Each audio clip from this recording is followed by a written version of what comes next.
Welcome to humanities honour है। Please share, like and subscribe. Welcome back everybody. चलो हम chapter को आगे कंटिन्यू करते हैं। आज का हमारा फर्स्ट टॉपिक है ट्रांसपोर्ट। ट्रांसपोर्ट हमारी एक ऐसी सर्विस है जिसमें ह्यूमंस और सामान को एक जगह से कैरी कर कर दूसरी जगह पहुंचाया जाता है। ट्रांसपोर्टेशन एक ऑर्गेनाइज्ड इंडस्ट्री है। Ship captain and crew, airplane pilot and air hostess, railway engine driver, TT, railway clerks, इन सबको रेगुलर एम्प्लॉयमेंट मिल रखी है। मतलब ये हर दिन वर्क पर जाते हैं। And that is why transport is an organised industry. Transportation satisfy man's basic need of mobility. Different modes of transportation की हेल्प से हम स्कूल पढ़ने के लिए जा सकते हैं, हॉस्पिटल में इलाज करवाने के लिए जा सकते हैं, कंपनी में जॉब करने के लिए जा सकते हैं, शिमला जैसी प्लेसेस पे घूमने के लिए जा सकते हैं और समर हॉलीडेज में अपने विलेज जा सकते हैं। तो देखा, ट्रांसपोर्टेशन हमारे घूमने फिरने की नीड को सेटिस्फाई कर रही है। मॉडर्न सोसाइटीज में स्पीडी ट्रांसपोर्ट की ज़रूरत है ताकि गुड्स का प्रोडक्शन, डिस्ट्रीब्यूशन एंड कंजम्पशन सब कुछ फास्ट हो सके। जितनी जल्दी रॉ मटेरियल्स को स्पीडी ट्रांसपोर्ट की मदद से इंडस्ट्रीज में पहुंचाया जाएगा, उतनी जल्दी ही फिनिश प्रोडक्ट्स बनेंगे और उतनी जल्दी ही इन फिनिश प्रोडक्ट को डिफरेंट लोकेशंस पे डिस्ट्रीब्यूट किया जाएगा और कंज्यूमर्स जल्दी से उस प्रोडक्ट को खरीद के कंज्यूम करेंगे। ट्रांसपोर्ट की वजह से value of the material increases. Example से समझो, जैसे जब तुम साउथ इंडिया में जाकर नारियल पानी खरीदोगे तो वो तुम्हें लगभग 10 रुपए के करीब मिल जाएगा, लेकिन वही नारियल पानी जब तुम नॉर्थ इंडिया में खरीदोगे तो तुम्हें एक नारियल 50 रुपए का मिलेगा। एक नारियल के पीछे जो प्राइस इंक्रीज हुआ है उसका रीजन है ट्रांसपोर्टेशन कॉस्ट। नारियल को साउथ इंडिया से नॉर्थ इंडिया लाने में जो टोल टैक्स लगा, जो पेट्रोल खर्च हुआ, जो ड्राइवर के चार्जेस थे, तो इन सब फैक्टर्स की वजह से नारियल के प्राइस बढ़ गए। Hence value of the material increased. क्या तुम्हें पता है कि हम डिस्टेंस को भी काफी तरीकों से मेजर कर सकते हैं? Number 1, kilometre distance. मतलब जिस रूट पर हम जा रहे हैं उसकी लेंथ क्या है। जैसे ए प्लेस और बी प्लेस के बीच में 10 किलोमीटर का डिस्टेंस है और हम ए प्लेस से बी प्लेस की तरफ मूव कर रहे हैं। इस केस में हमारा किलोमीटर डिस्टेंस हो गया 10 किलोमीटर, क्योंकि ये 10 किलोमीटर इस रूट की एक्चुअल लेंथ है। नेक्स्ट आता है टाइम डिस्टेंस।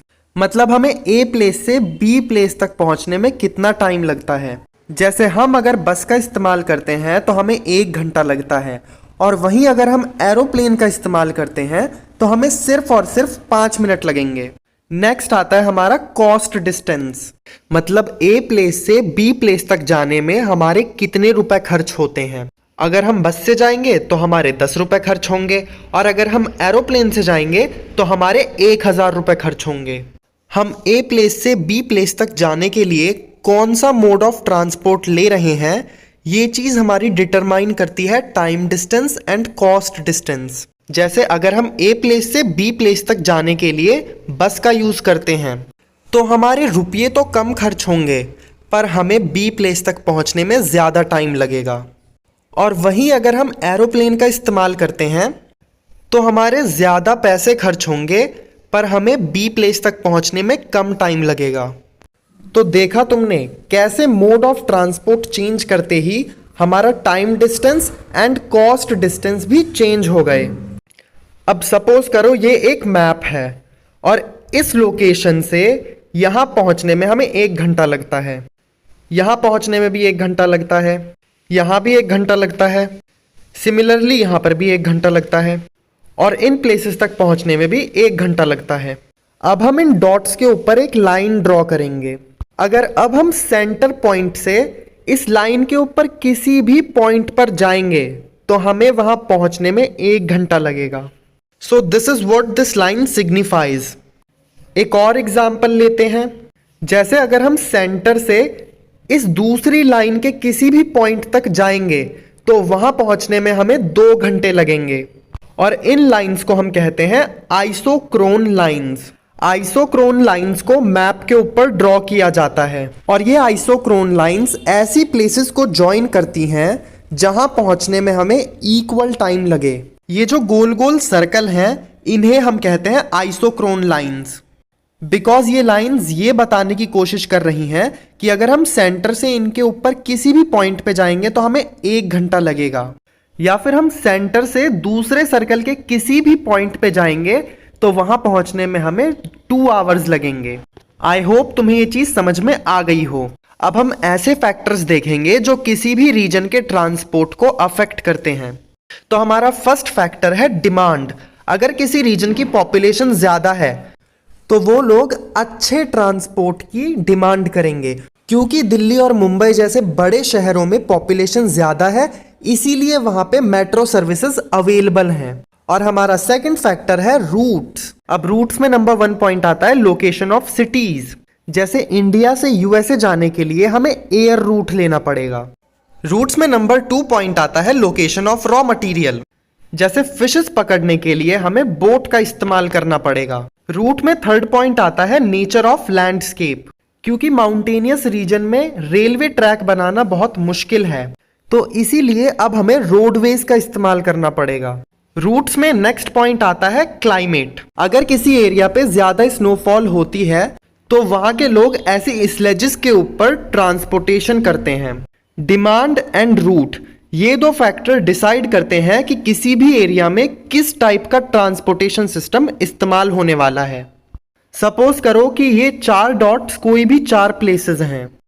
इन 2 प्लेसेस को जो रोड ज्वाइन करेगी उसे हम लिंक कहते हैं। तो लिंक क्या है? एक ऐसी प्लेस जो कि 2 नोड्स को ज्वाइन कर रही है।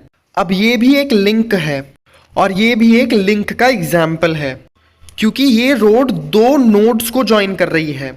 2 प्लेसेस को ज्वाइन करने से रूट्स क्रिएट हो रहे हैं।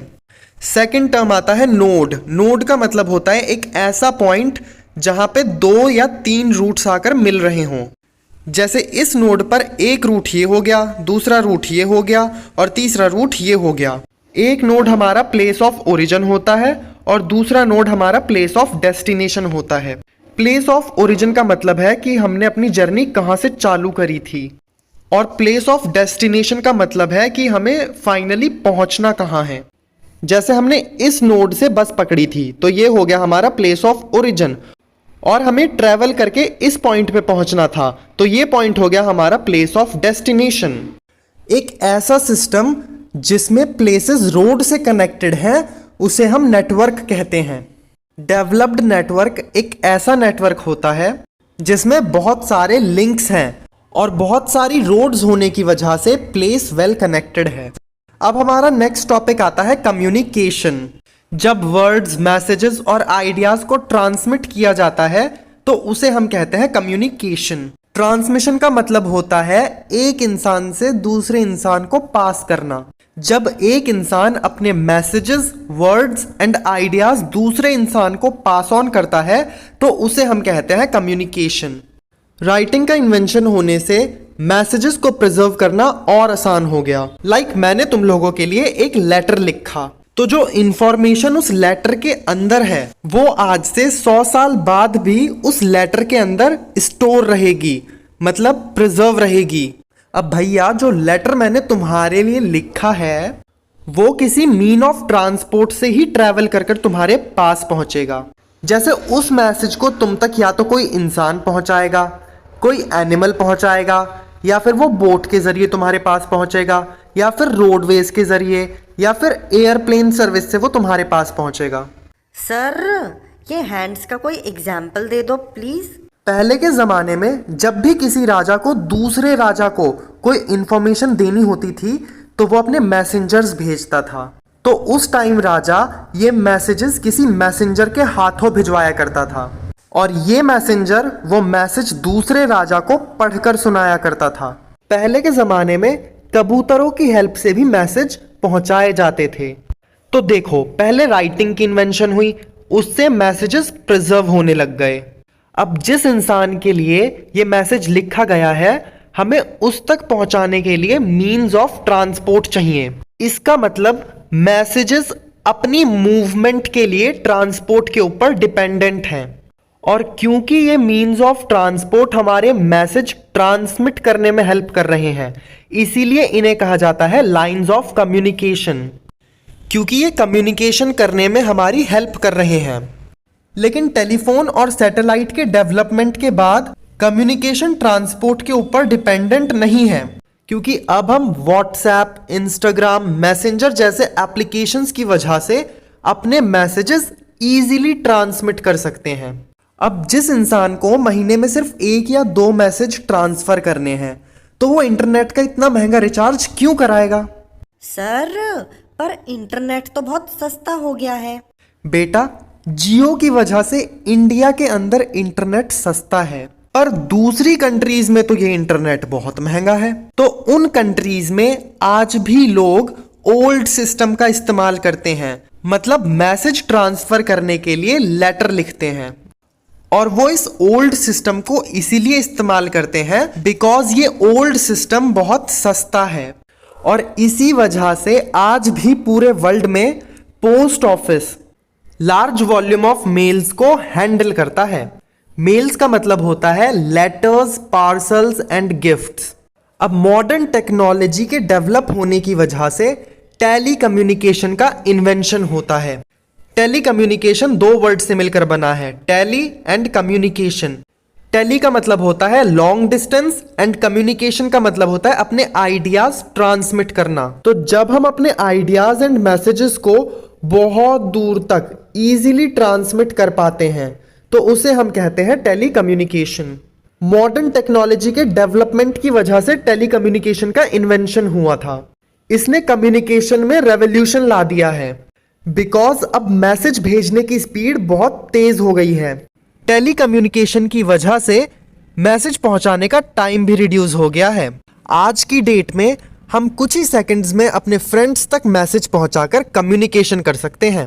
पहले के ज़माने में तो एक मैसेज पहुंचने में 10-15 दिन लग जाते थे और कभी कभी तो महीने। आज मोबाइल फ़ोन की वजह से हम कहीं भी किसी भी टाइम अपने फ्रेंड्स को इंस्टेंटली कॉल कर सकते हैं और फेस टू फेस डायरेक्टली उनसे बात कर सकते हैं। मोबाइल फ़ोन के आने से telegraph, Moore's code and telex ये सब पुराने आइटम्स हो गए हैं। वैसे बुक में दिया नहीं गया, पर मैं तुम्हें telegraph, Moore's code and telex की वर्किंग बता देता हूँ। तो मोर्स नाम का एक साइंटिस्ट था जिसने अल्फ़ाबेट और नंबर्स को अलग अलग कोड दिए थे। जैसे अगर किसी को ए लिखना है तो पहले उसे एक डॉट बनाना पड़ेगा, फिर 3 डैश बनाने पड़ेंगे। किसी को एच लिखना है तो उसे 4 डॉट्स बनाने पड़ेंगे। किसी को आई लिखना है तो उसे 2 डॉट्स बनाने पड़ेंगे। तो हर अल्फ़ाबेट और हर नंबर को एक कोड दिया गया था। क्योंकि अब इन कोड्स की इन्वेंशन मोर्स ने करी थी, इसीलिए इसका नाम पड़ गया मोर्स कोड। इस मोर्स ने ही टेलीग्राफ की इन्वेंशन करी थी। जब 2 टेलीग्राफ वायर की हेल्प से एक दूसरे से कनेक्टेड होते हैं, तब हम एक टेलीग्राफ से दूसरे टेलीग्राफ में मैसेजेस सेंड कर सकते हैं। टेलीग्राफ में बस 2 ही बटन होते हैं, या तो ये डॉट वाला बटन या फिर ये डैश वाला बटन। अब जैसे हमें इस वाले टेलीग्राफ से हाई लिखकर भेजना है, तो हम मोर्स कोड की हेल्प से हाई लिखेंगे। एच लिखने के लिए हम 4 बार डॉट बनाएंगे और आई लिखने के लिए स्पेस छोड़कर 2 डॉट बनाएंगे। फिर इस वायर की हेल्प से ये मैसेज दूसरे टेलीग्राफ में ट्रांसमिट हो जाएगा और फिर हमें दूसरे टेलीग्राफ में कुछ इस टाइप का मैसेज मिलेगा। फिर मोर्स कोड की हेल्प से ये पता लगाया जाएगा कि आखिर इस मैसेज में लिखा क्या है। जैसे 4 डॉट का मतलब होता है एच और 2 डॉट का मतलब होता है आई। सर, सामने वाले ने हमें अपनी हाय दी है। ऐसे कम बखत का तो नाश जाए, वो हमें हाय देगा। कीड़े पड़े उसके, वो हमारे बारे में बुरा सोचा है। अरे अम्मा जी, वो आपको नॉर्मल हेलो कह रहा है। अच्छा, फिर तो ठीक है। और टेलेक्स जैसी मशीन में अगर हमें हाई लिखना है तो हम नॉर्मल HI टाइप करेंगे। फिर ये टेलेक्स ऑटोमेटिकली इस HI को मोर्स कोड में कन्वर्ट कर देगा और दूसरी टेलेक्स मशीन तक पहुंचा देगा। और ये दूसरी telex machine morse code receive करते ही ऑटोमेटिकली उसे अल्फ़ाबेट्स में कन्वर्ट कर देगी। और अगर तुम ध्यान से नोटिस करो तो इंटरनेट भी सेम प्रिंसिपल पे काम करता है। इंटरनेट में कोई भी डिवाइस वायर से कनेक्टेड नहीं होता है। अब जैसे हमने अपने फ़ोन में टाइप किया HI, तो ये सिग्नल डायरेक्टली सैटेलाइट तक पहुंचेंगे मोर्स कोड के रूप में, और फिर ये सैटेलाइट ये मोर्स कोड उस डिवाइस में भेजेगी जिसको हम मैसेज भेजना चाहते थे, और दूसरा डिवाइस ऑटोमेटिकली मोर्स कोड को अल्फाबेट में कन्वर्ट कर देगा। तो देखा, ये था ना इंटरेस्टिंग। जिन चीज़ों की हेल्प से हम अपने मैसेजेस को वास्ट ऑडियंस तक पहुंचा सकते हैं उसे हम मास मीडिया कहते हैं। For example radio and television. Radio and television की हेल्प से हम न्यूज़, सॉन्ग्स एंड मूवीज देख पाते हैं। रेडियो एंड टेलीविजन देख करके हम अपना एंटरटेनमेंट करते हैं। रेडियो एंड टेलीविजन में हमें काफ़ी सारे एडवर्टाइजमेंट देखने को भी मिलते हैं। मास मीडिया का नेक्स्ट एग्जाम्पल है न्यूज़पेपर। न्यूज़पेपर में हमें देश दुनिया की ताज़ा खबरें पढ़ने को मिलती हैं।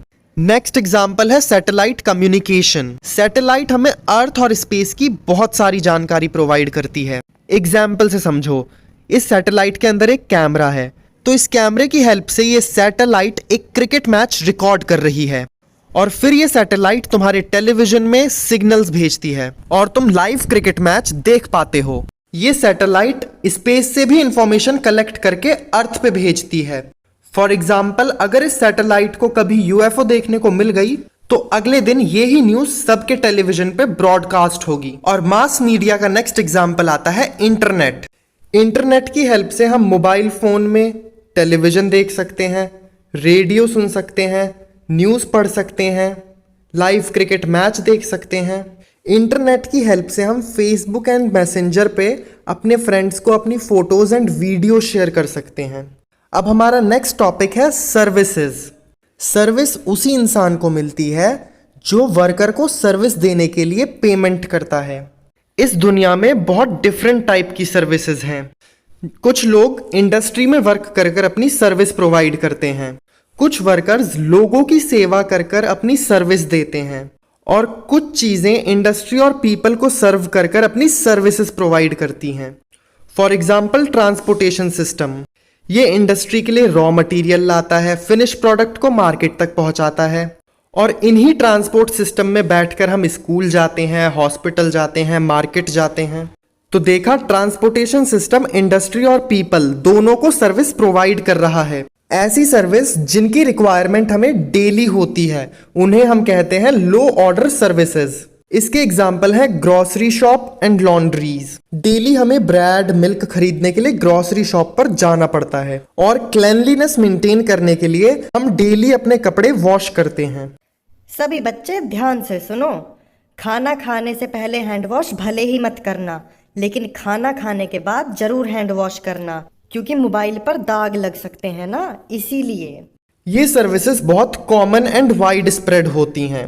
तुम्हें हर एक एरिया में ग्रोसरी शॉप बड़े आराम से मिल जाएगी। अब नेक्स्ट आती है हाई ऑर्डर सर्विस। अब क्योंकि ये सर्विसेज एक्सपेंसिव होती हैं, इसीलिए हम इन्हें कभी कभी इस्तेमाल करते हैं। कभी कभार हम पैसे देकर सीए से टैक्स के ऊपर एडवाइस लेते हैं।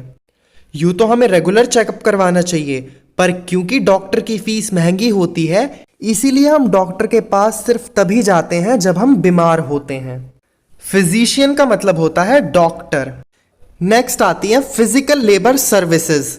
इस सर्विस में वर्कर को फिजिकली बहुत ज़्यादा हार्डवर्क करना पड़ता है। एग्जाम्पल है gardener, launderer, barber. Trees and plants को वाटर देना, ट्रीज को ट्रिम करना, इस सब में बहुत फिजिकल लेबर लगता है। कपड़ों को रगड़ रगड़ के धोने में बहुत मेहनत लगती है, और एक जगह पर खड़े होकर लोगों के हेयर कट करना, मुस्टैच बनाना, बियर्ड बनाना, इसमें भी बहुत हार्ड वर्क लगता है। नेक्स्ट आती है मेंटल लेबर सर्विसेज। इन सर्विसेज में वर्कर्स को मेंटली हार्ड वर्क करना पड़ता है। जैसे एक टीचर को अपने सब्जेक्ट की बहुत अच्छी नॉलेज होनी चाहिए, लॉयर को सारा का सारा कॉन्स्टिट्यूशन पता होना चाहिए, फिजिशियंस को मेडिसिन के बारे में नॉलेज होनी चाहिए, और म्यूजिशियन जब एक गाना बनाता है तो उसे सुर, ताल, कौन से लिरिक्स रहेंगे, कौन कौन से इंस्ट्रूमेंट इस्तेमाल करेंगे, तबले के बोल कौन से होंगे, कॉन्गो की बीट कौन सी होगी। तो देख रहे हो ये लोग मेंटली कितना हार्ड वर्क कर रहे हैं। नेक्स्ट आती है प्रोफेशनल सर्विसेज, मतलब ऐसे वर्कर से सर्विस लेना जिनके पास डिग्रीज एंड प्रैक्टिकल ट्रेनिंग है। एग्जाम्पल, एक ऐसा डॉक्टर जिसने MBBS करी है, एक ऐसा इंजीनियर जिसने IIT करी है, एक ऐसा लॉयर जिसने लॉ रिलेटेड कोर्स करे हैं या क्लैट क्लियर करा है। नेक्स्ट आती है पर्सनल सर्विसेज, मतलब ऐसे वर्कर से सर्विस लेना जिनके पास ना कोई डिग्री है ना स्किल्स है। तो ऐसे वर्कर हमारे डेली लाइफ के वर्क को फैसिलिटेट कर सकते हैं, लाइक ये घर की साफ सफाई करने में हेल्प कर सकते हैं। नेक्स्ट आती हैं रेगुलेटेड सर्विसेज। रेगुलेट का मतलब होता है कंट्रोल करना। तो जिन सर्विसेज को हमारी गवर्नमेंट कंट्रोल करती हैं उन्हें हम कहते हैं रेगुलेटेड सर्विसेज। फॉर एग्जाम्पल, हमारी गवर्नमेंट काफ़ी सारे लॉज बनाकर अल्कोहल की कंजम्पशन को रेगुलेट करने की कोशिश करती है। अब personal services and regulated service को हम थोड़ा और डिटेल में देखते हैं। जब एक वर्कर हमारी डेली लाइफ के कामों को आसान कर देता है तब हम कह सकते हैं कि वो हमें पर्सनल सर्विस प्रोवाइड कर रहा है। एग्जाम्पल जैसे हाउसकीपर जो हमारे घर की साफ सफाई करेगा। सेकंड एग्जाम्पल कुक जो हमारे लिए खाना बना देगा। थर्ड एग्जाम्पल गार्डनर जो हमारे गार्डन के प्लांट्स की देखरेख करेगा। ये वर्कर्स अनस्किल्ड होते हैं, तो ये रूरल एरिया से माइग्रेट कर शहरों में आते हैं एम्प्लॉयमेंट ढूंढने के लिए। अब क्योंकि इनके पास कोई भी स्किल्स नहीं है तो इन्हें डोमेस्टिक सर्विसेज करनी पड़ती हैं। डोमेस्टिक सर्विस मतलब घर के काम। ये एक अनऑर्गेनाइज्ड सेक्टर है। लोगों को यहाँ पे रेगुलर एम्प्लॉयमेंट नहीं मिलती है। जैसे तुमने गार्डनर से आज अपने गार्डन में पानी डलवा लिया तो तुम उसे आज की पेमेंट कर दोगे, फिर तुम उसे 2 दिन बाद बुलाओगे गार्डन में पानी डालने के लिए, तो बीच के ये 2 दिन तो वो अनएम्प्लॉयड रहा ना। और इसका सबसे फेमस एग्जाम्पल है मुंबई डब्बा सर्विस। अब मुंबई जैसे बड़े शहर में लोग काम करने के लिए चले जाते हैं बट उन्हें कुकिंग नहीं आती, तो ऐसे में वो डब्बा सर्विस लगा लेते हैं। मुंबई डब्बा सर्विस वाले गैंग में जिन लोगों को कुकिंग आती है वो खाना बनाते हैं और टिफिन पैक करते हैं। अब बचे हुए वर्कर्स इन टिफिन्स को उठाकर कस्टमर्स तक डिलीवर करते हैं। So this was an example of personal services. Next आती हैं रेगुलेटेड सर्विसेज। इन सर्विसेज को गवर्नमेंट सुपरवाइज करती है। जैसे national highway authority of India highways को सुपरवाइज करता है। मिनिस्ट्री ऑफ एजुकेशन एजुकेशन को सुपरवाइज करती है। कस्टमर केयर को सुपरवाइज करता है ministry of consumer affairs. Fire fighting department को सुपरवाइज करता है ministry of disaster management and relief. अब बुक में ये एग्जाम्पल्स गिवन है तो तुम सिर्फ एग्जाम्पल्स ही याद करना, मिनिस्ट्री बुक के अंदर गिवन नहीं है। रिक्रिएशनल एंड एंटरटेनमेंट सर्विस की लोकेशन मार्केट के ऊपर डिपेंड करती है। रिक्रिएशनल एंड एंटरटेनमेंट सर्विस ऐसी सर्विस होती हैं जो हम यूजुअली हॉलीडेज पे करते हैं, ऐसी एक्टिविटी जिसे करके हमें मज़ा आता है, साथ ही साथ हमारी बॉडी एंड माइंड रिलैक्स हो जाते हैं। अब सपोज करो ये एक मैप है। हर सिटी के बीच में उस सिटी की एक मेन मार्केट होती है जिसे कहा जाता है CBD, सेंट्रल बिजनेस डिस्ट्रिक्ट। अब क्योंकि ये मेन मार्केट है तो यहाँ पे ज़्यादातर लोग शॉपिंग करने के लिए आएंगे, तो ज़्यादातर मल्टीप्लेक्स एंड रेस्टोरेंट्स इस CBD में ही खोले जाते हैं। बिकॉज जब लोग शॉपिंग करने के लिए आए हैं तो हाई चांसेस हैं कि उनकी नज़र इन सिनेमा घर और रेस्टोरेंट्स पे पड़ेगी और ये लोग पिक्चर देखने के लिए मल्टीप्लेक्स में चले जाएंगे। अब जिस तरीके से सिनेमा देखना, रेस्टोरेंट में खाना खाना रिक्रिएशनल एंड एंटरटेनमेंट सर्विस है, ठीक उसी तरीके से गोल्फ भी हमारी एक रिक्रिएशनल एंड एंटरटेनमेंट सर्विस है। अब गोल्फ खेलने के लिए हमें एक बहुत बड़ा एरिया चाहिए। ओनर ऐसी प्लेस ढूंढेगा जहां पे लैंड के प्राइसेस कम हों। अब क्योंकि सेंट्रल बिजनेस डिस्ट्रिक्ट में बहुत महंगी ज़मीनें मिलती हैं तो ये गोल्फ कोर्स वाला CBD से दूर जाकर ज़मीन खरीदेगा। चलो इस एपिसोड के लिए बस इतना ही। अब हम मिलेंगे नेक्स्ट एपिसोड में। तब तक के लिए keep studying, keep working. Tata, bye bye.